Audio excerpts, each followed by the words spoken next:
레위기서 23장 33절부터 44절의 말씀을 가지고 초막절에 대해서 살펴보고자 합니다.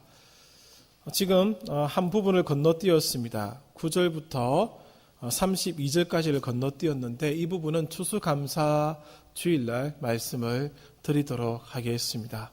그리고 26절부터 32절까지는 속죄일에 관계된 부분인데 16장에서 속죄 제사를 다뤘기 때문에 넘어가도록 그렇게 하겠습니다.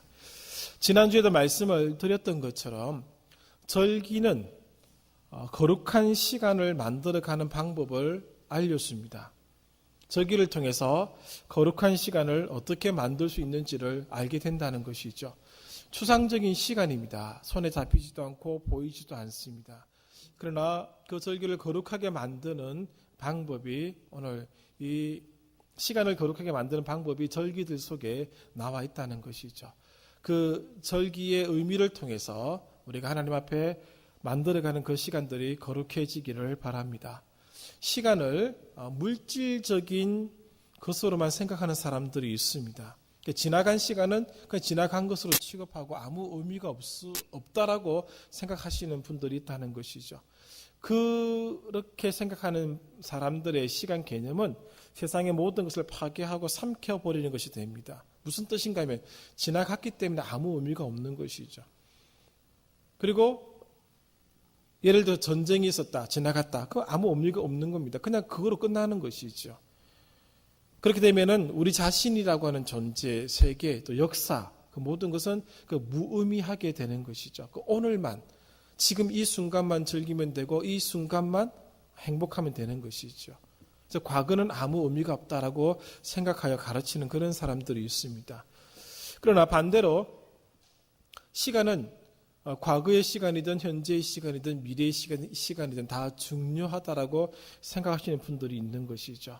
그래서 시간은 우리의 과거와 미래가 현재에 공존하는 것이다라고 생각하는 사람들이 있습니다. 과거의 시간은 우리가 이미 보내서 돌아갈 수는 없습니다만은 저도 그렇고 여러분들도 마찬가지고 과거의 시간이 오늘 현재에 계속 영향을 끼치고 있지 않습니까? 과거에 일어났던 사건들이 오늘에도 여전히 영향을 주고 있습니다. 우리의 성격을 만들었고 우리의 특징들을 다 만들었습니다. 또 그것이 미래에도 영향을 끼치게 되어 있습니다. 상담을 하는 사람들은 그 초점을 어디에 맞추는가 하면은 주로 과거에 맞추어서 상담을 참 많이 합니다. 그만큼 과거라는 시간이 이미 지나갔지만은 여전히 우리들에게 영향을 끼친다는 것이죠. 그리고 시간을 물리적으로 생각하는 사람들도 결국 그들의 자서전이나 마지막 고백들을 보면은 그 과거의 시간에 얽매여져 있는 것을 보게 됩니다. 결단코 과거의 시간을 떨쳐버릴 수가 없습니다. 그래서 상담을 하는 사람들은 과거에 초점을 맞춰서 상담을 하되 그것을 미래적 시간으로 끄집어내기 위해서 부단히 애를 씁니다. 과거를 이겨낼 수 있는 유일한 방법은 미래가 있기 때문에 그렇습니다. 그 미래적 시간이 있기 때문에 오늘 과거를 이겨낼 수 있는 노력을 기를 수 있다는 것이죠. 그러므로 과거의 시간을 통해서 미래를 위한 결단과 행동을 현재라는 시간 속에서 감행해 나가는 것이죠. 오늘이라는 시간을 어떻게 만들어가느냐에 따라서 과거도 미래도 오늘 결정될 수 있다는 것입니다. 옛 절기들이 여전히 오늘 우리들에게 유효한 까닭도 여기에 있습니다. 초막절 수천 년 전 이스라엘 백성들이 지켰던 것입니다. 오늘날 유대인들은 지키지만 우리들은 지키지 않습니다. 그러면 이 과거의 시간이 우리들에게 무슨 의미가 있느냐는 것이죠. 이것을 다시 상기해내는 까닭이 어디에 있느냐라고 하는 것입니다. 물리적 시간 이상의 의미를 지니고 있는 것 우리가 다 알고 있습니다. 그러므로 그 초막절을 통해서 오늘 우리가 만들어 가야 할 거룩한 시간 어떻게 만들 수 있는지를 살펴보아야 할 것입니다. 과거의 사건과 절기를 통해서 내일을 위한 오늘의 결단과 요청을 하고 있기 때문에 그렇습니다. 먼저 초막절에 대해서 살펴보겠습니다. 초막절은 이스라엘 절기들은 7월달, 우리 개념으로 7월달이 그들의 달력으로 7월달이 새해입니다. 새해고 7월 1일이 나팔절입니다. 나팔을 부르면서 새해를 주신 하나님께 감사를 드립니다. 그리고 7월 10일이 대속죄일입니다. 7월 15일부터 7월 21일까지가 초막절입니다. 그러면 7월달 한 달 내내 절기를 지키는 그런 날들이 되는 것이죠. 7월 한 달 동안 하나님께서 은혜 베풀어 주셔서 결실을 맺게 한 그 농사를 끝내는 달로서 한 해를 마감하고 감사하는 그런 모든 행사를 다 진행을 하게 됩니다. 특별히 이 초막절 첫날과 마지막 날은 성회로 모입니다. 안식일에 말씀을 드렸던 것처럼 성회로 모이는 날에는 안식일의 개념과 같이 노동을 금하게 되어 있습니다. 그 나머지 기간은 온전한 휴식을 가지면서 하나님이 베풀어 주신 그 추수의 즐거움, 또 대속죄일로 말미암아 사함을 받은 그 기쁨을 함께 나누는 기간을 만들어 가는 것이죠. 그래서 이스라엘 절기 중에 가장 즐거운 절기가 초막절이라고 알려져 있습니다. 그리고 우리가 잘 알고 있는 대로 이 초막절은 하나님께서 이스라엘 백성들을 출애굽시키시사 광야에서 40년 동안 지켜주셨던 것을 기념하는 그런 절기입니다. 신명기 29장 5절에 나와 있는 것처럼 이스라엘 백성들이 40년 동안 광야 생활을 했습니다. 그들의 옷이 헤어지지 아니했고 그들의 신발도 헤어지지 않았습니다. 그건 하나님이 그들에게 베풀어 주신 눈에 보이는 실질적인 복이었습니다. 그것을 기념하라는 것이죠. 해방을 기념하고 하나님이 돌봐주셨음을 기념하고 하나님이 은혜 베풀어 주셨음을 기념하라는 것입니다. 광야는 풀과 나무가 제대로 자랄 수 없는 곳입니다. 초목으로 어설프게 초막을 짓고 생활을 했다는 것을 생각하셔야 됩니다. 우리가 생각하는 것처럼 텐트를 만들어가지고 이 수백만 명이 살았다라고 생각할 수가 없습니다. 초막으로 그 광야에서 나는 어설픈 것들을 가지고 집을 지었다는 것이죠. 그러면은 40년 동안 옷을 헤어지게 아니하셨던 하나님, 신발을 헤어지게 아니하셨던 하나님께서 그 초막도 시들지 않게 해 주셨지 않았나 생각을 해보게 되는 것입니다. 뜨거운 태양은 구름 기둥으로 막아주셨습니다. 한밤에 그 추위는 불기둥으로 막아주셨습니다. 그렇게 하나님이 40년을 인도해 주셨다는 것이죠. 이것을 기념하여 그 초막 생활을 기념하여 초막절이라 부르고 그 초막절 절기로서 이 시간을 지켜 나갔던 것입니다. 말씀드린 대로 이 초막절은 속죄일 다음에 있습니다. 7월 10일이 대속죄일입니다. 5일 후 그들은 초막절을 지키게 되는데 추수의 즐거움에 보태어서 속죄의 은총까지 그들에게는 함께 즐겼던 그런 시간이 되는 것이죠. 그리고 초막절은 안식년의 시작을 알리고 안식년의 끝을 정하는 절기이기도 했었습니다. 이것이 그들이 지켰던 초막절의 모습입니다. 초막절하고 다른 절기와 구분 짓는 아주 중요한 잣대가 하나 있습니다. 그것은 바로 제사의 모습입니다. 초막절에 드려지는 제사의 그 제물의 양이 만만치 않습니다. 초막절 7일 동안 매일 염소가 속죄 제물로 바쳐지게 됩니다. 그리고 번제를 드리기 위해서 매일 어린 양 14마리씩 드려지게 되고 염소가 2마리 그리고 송아지가 드려졌습니다. 송아지는 첫날에는 13마리, 둘째 날에는 또 숫자를 줄입니다. 그렇게 해서 쭉 제사를 드리게 되었는데 이때 바쳐진 짐승들을 계산해 보면은 송아지가 70마리, 염소가 14마리, 어린 양이 98마리가 드려지게 되었습니다. 이것은 다른 절기와는 차이가 나는 것입니다. 그만큼 이 절기를 통해서 하나님이 그들에게 베풀어 주신 은혜를 만끽하라는 것이죠. 이 드리신 모든 재물 이스라엘 백성들에게 또 고스란히 다 돌아가서 함께 나누는 귀한 음식이 되었던 것을 우리가 잘 알고 있습니다. 초막 생활은 어떻게 했을까? 한번 상상을 해보시기 바랍니다. 야영을 좋아하시는 분들은 생각하시겠습니다만은 그렇게 잘 갖추어지지는 못했지 않았나 생각을 해봅니다. 군생활 해보신 분들 혹한기 훈련이나 유격 훈련 나가셔서 생활해 보셨던 것들을 한번 상상해 보시기를 바랍니다. 저는 기억나는 것 중 하나가 혹한기 때 땅이 파지지가 않잖아요. 곡괭이 탁 찍고 탁 올렸는데 곡괭이 자루가 부러지는 겁니다. 땅은 허리만큼 파야 되고 파지지는 않고. 그런데 또 나뭇잎 깔고 낙엽 깔고 해가지고 이렇게 생활했던 그런 기억도 나거든요. 이스라엘 백성들이 그 아무것도 없는 광야에서 어떻게 초막 생활을 했을까? 한번 생각해 볼 필요가 있는 것이죠. 그런데 초막절을 지킬 때 그 초막 생활을 이렇게 한다고 합니다. 가족이 다 모입니다. 그리고 함께 할 수 있는 사람들이 다 모여서 생활을 합니다. 가족뿐만 아니라 그들의 종들까지도 초막 생활에 동참하게끔 하고 지역에 있는 레위인들, 나그네, 고아와 가부까지도 생각을 하는 날이 이 초막절입니다. 그들과 함께 음식을 나누고 그들과 함께 즐거움을 나눈다는 것이죠. 그리고 이스라엘 백성들은 이 초막절 절기를 지킬 때 광야에 어설픈 덤불을 가지고 집을 짓지는 않는다고 합니다. 그 대신 가나안 땅에 났던 것들, 실과나무, 종려나무, 버드나무 가지로 초막을 만듭니다. 그리고 그 속에서 일주일을 지내야 되는데 조건이 있습니다. 초막에 필요한 재료를 훔쳐서는 안 됩니다. 옆집 아저씨가 잔뜩 모아두는데 야밤에 가서 가지고 와서 내 것으로 만들 수는 없습니다. 그리고 우상이 세워진 곳에 난 초목은 쓸 수가 없습니다. 우상을 섬겼던 지역의 그 나무나 재료들은 쓸 수가 없습니다. 그리고 마을에서 얻은 초목도 사용할 수가 없습니다. 그리고 햇빛을 피하기 위해서 나무 밑에 초막을 지어서도 안 됩니다. 지붕을 다 가려서도 안 됩니다. 밤에 잘 때 별이 보여야 된다고 합니다. 그래서 병자나 산모 또 유아들 극소수의 예외자를 제외하고는 다 초막 생활을 해야 합니다.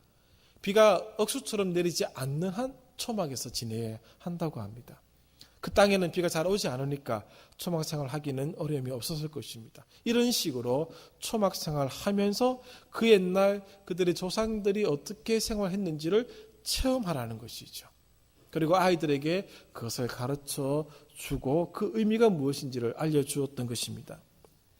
또 하나는 초막절 물붓기 행사라고 하는 것이 있습니다. 오늘 구약 성경에는 이 초막절 물붓기 행사가 나타나지 않습니다만은 가나안 땅에 들어갔던 이스라엘 백성들이 그것을 초막절에 했던 것으로 알려지고 있습니다. 신약 성경을 보면은 그 행사가 있었음을 알 수가 있습니다. 한밤중에 여인들이 모이는 그 구역이 있습니다. 성전 안에는 여인의 뜰에서 이 물붓기 행사가 시작됩니다. 한밤중에 모여서 사람들이 여인의 뜰에 있는 그 등대에 기름을 붓고 불을 밝힙니다. 그리고 사람들은 횃불을 들고 제사장이 나팔을 불면은 그 뜰에서부터 어디론가 내려가는데 실로암 못으로 내려갑니다. 실로암 못으로 쭉 다 내려가서 그 못에서 1리터 정도의 물을 병에 담아가지고 다시 수문 광장 앞으로 다 모여듭니다. 수문 앞에 있는 제단 위에 올라가서 제사장이 물을 붓는 행사를 취하게 되는데 그게는 두 군데에 물 붓는 물병이 있습니다. 서쪽 모퉁이와 동쪽 모퉁이에 있는데 서쪽 모퉁이에다가 물을 붓고 동쪽 모퉁이에 있는 물병에는 포도주를 붓습니다. 그러면서 그들이 외쳤던 구절이 이사야서 12장 3절입니다. 그러므로 너희가 기쁨으로 구원의 우물들에서 물을 기르리로다. 그렇게 외칩니다. 그들이 물을 붓는 까닭은 무엇인가 하면 첫 번째 이유는 이것에 있습니다. 하나님께서 광야에서 그들에게 물을 주셨다는 것이죠. 하나님의 은혜로 말미암아 물을 얻을 수 있었음을 기념하는 것이 그 첫 번째 이유고, 또 하나는 하나님께서 또 내년에도 농사를 잘 짓게끔 농사를 잘 지을 수 있도록 비를 내려달라는 것입니다.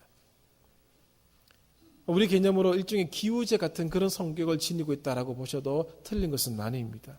그렇게 해서 물 붓는 행사를 합니다. 오늘날 유대인들이 초막절에 물 붓는 행사를 합니다. 여러분 유튜브 들어가셔서 한번 유대인들의 초막절 행사 쳐보시면은 물 붓기 행사하는 것을 볼 수가 있을 것입니다. 그런데 오늘 제가 이 물붓기 행사를 말씀드리고자 하는 가장 중요한 이유는 어디에 있는가 하면은 요한복음 7장 37절부터 38절에 보시면은 예수님께서 오늘 이 초막절에 행하셨던 모습이 등장합니다. 37절 보면은 명절 끝날 예수께서 서서 외쳐 이르시되 라고 하십니다. 명절 끝날에, 바로 초막절 끝날에 그들이 물붓기 하는 행사를 쭉 보시고 난 뒤에 주님이 성전에서 외쳤던 말씀이 무엇인가 하면은 누구든지 목마르거든 내게로 와서 마시라. 나를 믿는 자는 성령의 이름과 같이 그 배에서 생수의 강이 흘러나리라. 그렇게 외쳤다는 것이죠. 예수님이 우리 영생을 주시는 물을 주시지 않습니까? 바로 이 행사를 통한 그 생명의 물이 어디인지, 그 근원이 어디인지 누구인지를 보여주고 있는 장면 때문에 이 물붓기 행사에 대해서 말씀을 드리는 것입니다. 이런 일련의 행사들이 초막절에 쭉 지켜졌던 것이죠. 그렇다면 이 초막절의 의미는 어떤 것이 있는가 한번 생각해 보겠습니다. 첫 번째, 우리가 잘 알고 있는 대로 그것입니다. 애굽의 속박으로부터 해방입니다. 해방을 누리고 있는 자유민들이 40년 동안 광야 생활을 했었습니다. 그 광야 생활을 잊지 말자는 것이죠. 그게 첫 번째 의미입니다. 본문 23장 43절을 보십시오. 이는 내가 이스라엘 자손을 애굽 땅에서 인도하여 내던 때에 초막에 거주하게 한 줄을 너희 대대로 알게 함이니라. 이렇게 함으로써 그 초막절을 지킴으로써 하나님께서 그들을 인도해 내셨고 애굽으로부터 인도해 내셨고 초막에 거주하면서 살게 해 주셨다는 것이죠. 살게 해 주시되 옷이 헤어지지 아니했고 신발이 부르트지 아니했고 그들의 초막도 사라지지 아니했고 그들이 먹는 문제, 마시는 문제도 다 해결되었다는 것이죠. 그것을 기억하게 하기 위함이 초막절의 의미의 첫 번째가 되는 것입니다. 그들의 선조들이, 그들의 조상들이 이렇게 하나님의 은총 가운데 살았음을 다시 한번 그들이 경험해 본다는 것입니다. 그리고 이 주간 마지막 날에 그들은 초막에서 나와서 이렇게 외칩니다. 더 이상 이런 광야의 삶을 가질 필요가 없음에 대해서 기쁨을 나누고 감사한다는 것이죠. 누가 그 광야의 삶을 또 살고 싶겠습니까? 어설프게 지어진 초막에서 살고 싶겠습니까? 다시는 이렇게 살지 않아도 된다고 하는 것을 그들이 초막절 지키는 끝날에 다시 그 기쁨을 나눈다는 것이죠. 두 번째 초막절의 의미는 우리가 알고 있는 대로 그 추수절기와 연관되어 있습니다. 초막절은 풍성한 수확에 대한 감사가 이 속에도 남겨져 있습니다. 현재에 대한 감사가 있죠. 추수를 했기 때문에 감사하지 않습니까? 그런데 그것으로 끝나는 것이 아니라 이 초막절 행사를 통해서 미래에 대한 소망을 품었다는 것이죠. 감사는 현재로 끝나는 것이 아닙니다. 미래에도 연결될 수 있는 날들이 되어야 한다는 것이죠. 그래서 무엇을 하는가 하면은 아까 말씀드린 대로 물붓기 행사를 하는 겁니다. 내년에도 하나님이 이 땅에 비를 많이 주셔서 풍성한 수확을 거두게 해 주십시오라고 한다는 것이죠. 그들이 초막절 절기를 지킬 때 하는 모습 중에 버드나무 가시나 종려나무 가시를 가지고 이렇게 우리 꽃다발 만들어서 다발을 만듭니다. 그 흔들면은 비가 오는 소리처럼 들린다고 합니다. 그래서 그를 흔들면서 하나님 내년에도 비를 이 땅에 많이 내려 주십시오라고 한다는 것이죠. 미래에 대한 약속, 미래에 대한 소망을 그들이 품고 이 절기를 지켰다는 것이죠. 오늘 절기고 오늘 끝나는 것이 아니었었습니다. 미래에도 하나님의 은혜가 그들에게 주어지기를 간절히 원했다라고 하는 것이죠. 그러면 초막절은 현재의 즐거움뿐만 아니라 미래에도 하나님이 우리들에게 주실 즐거움을 기대하고 소망했던 절기가 되는 것입니다.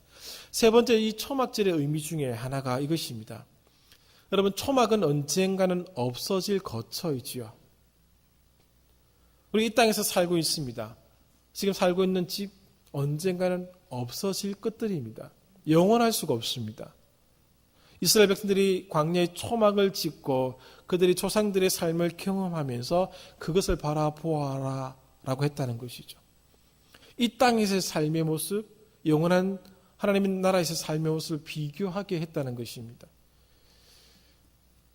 그들이 재료로 사용했던 그 포도나무 가지, 종려나무 가지들은 결국 부패하여 다 사라지게, 없어지게 되는 것입니다. 그러므로 이곳을 영원한 거처로 생각해서는 안 된다는 것이죠. 오늘 우리가 발을 딛고 살고 있는 이 땅, 영원한 곳이 아닙니다. 여러분, 얼기설기 만든 그 나무 가지에 금 도금 해가지고 살겠습니까? 꾸미려고 막 하시겠습니까? 결국 하지 않습니다. 왜? 없어지는 것들입니다. 초막을 통해서 그것을 경험하라는 것이죠. 이 땅에서 이스라엘 백성들이 경험하고 있는 그 모든 것들 다 그와 같다는 것이죠. 시간이 지나가면 다 없어지는 것입니다. 그것을 알라라고 하는 것이죠. 그러니까 변하지 않는 것이 있다는 것을 그들에게 알려주고 있습니다. 변하지 않는 것은 하나님과 맺어진 영원한 언약뿐, 나머지는 다 없어지는 것이죠. 심지어는 우리의 이 육신마저도 다 사라진다는 것, 그 초막을 통해서 배우게 해주었던 것입니다. 그래서 초막은 영원하지 않다라고 하는 것을 보여주는 것입니다. 네 번째, 잠깐 언급을 해드린 것처럼 초막은 인생의 본질을 보여주고 있습니다. 끊임없이 변화하고 끊임없이 나약한 인생의 본 모습이 이와 같다라고 하는 것을 알려주고 있습니다. 이렇게 주장하신 분이 유대인 철학자 필로라는 사람입니다. 초막을 통해서 인생을 보라는 것이죠. 결국 우리들도 나서 싱싱하게 살다가 또 시들어서 하나님께로 가지 않습니다. 똑같다는 겁니다. 그 과정을, 이 초막절을 지키는 과정 속에서 생각하라는 것입니다.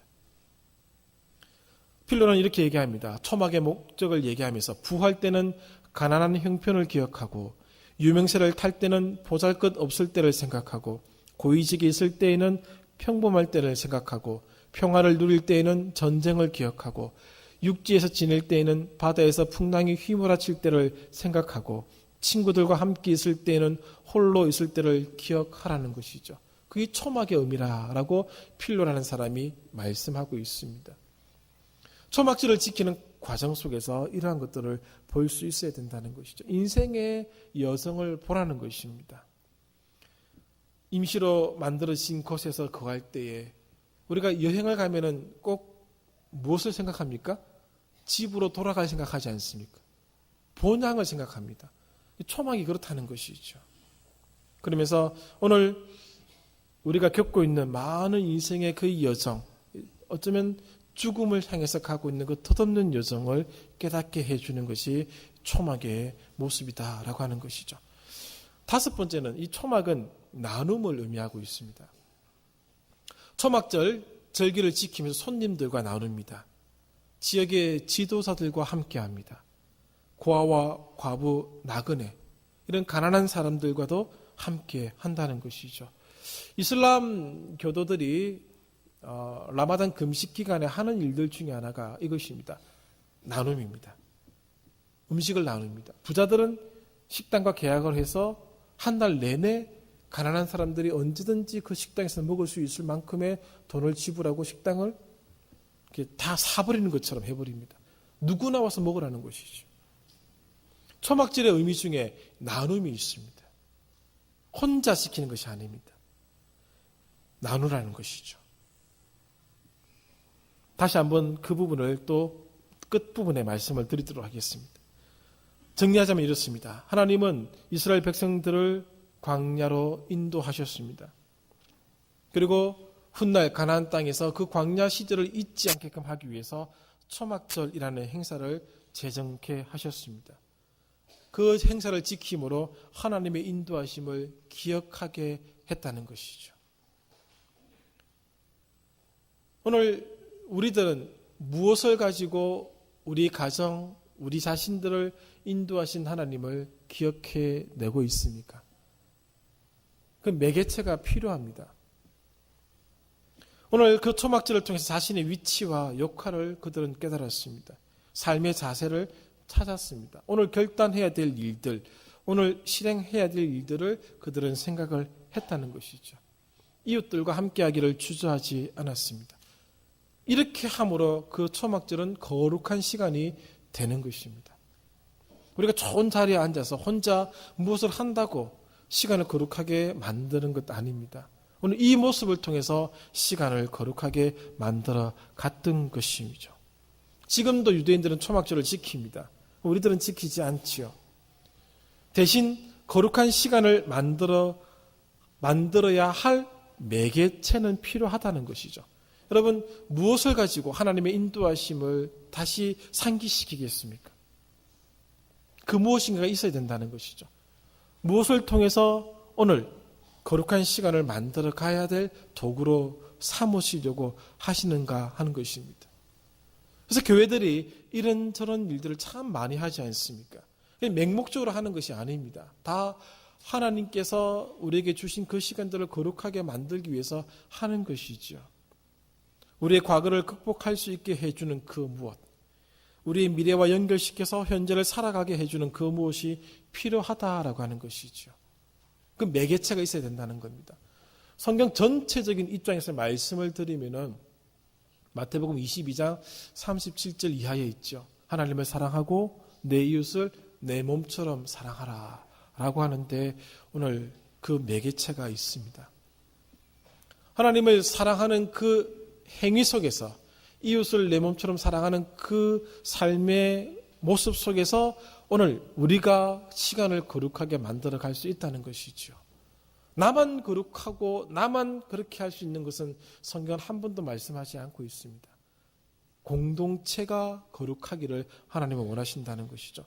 이 사랑의 이중 계명이 오늘 우리들의 매개체가 되어야 할 것입니다. 그 사랑의 이중 계명을 나타낼 수 있는 그 무엇은 본인이 만드셔야 됩니다. 본인이 할 수 있습니다. 어떤 사람은 또 누군가를 도우면서 할 수 있겠고, 어떤 사람은 자기 나름대로 그 어떤 것을 만들어서 할 수 있을 것입니다. 오늘 하나님께서 초막을 통해서, 초막절을 통해서 우리들에게 보여주시는 그 교훈들을 잊지 마시고, 오늘 나에게 베풀어 주셨던, 우리들의 가정에게 베풀어 주셨던, 우리 교회에게 베풀어 주셨던, 이 민족 위에 베풀어 주셨던 하나님의 사랑을 기억해내는 그 무엇인가가 있어야 한다는 것이죠.